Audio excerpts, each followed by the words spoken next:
প্রথমে 1 গ্লাস জল দিয়ে দিলাম। তো চলো, ভাতের থালা, এই দেখো একদম গরম ভাত,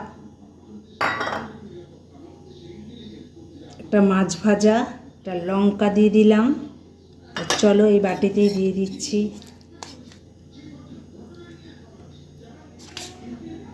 একটা নিরামিষ তরকারি করেছি, সব কিছু দিয়ে এখানে।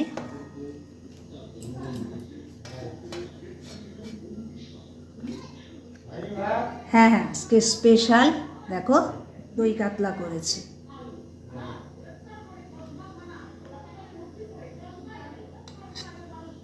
একটা লঙ্কা দিয়ে দিলাম মাছের থেকে, ব্যাস দিয়েছি। আরও একবার বলে দিচ্ছি তোমাদের, 1 গ্লাস জল তো দিতেই হবে আমার বরকে, গ্লাস ছাড়া জল খাবে না। তার সাথে একটা লঙ্কা, যেহেতু মাছ ভাজার সাথে একটা লঙ্কা দিয়ে দিলাম, পুঁই শাক সব দিয়েছি পুঁই শাকে, আর একটা দই কাতলা।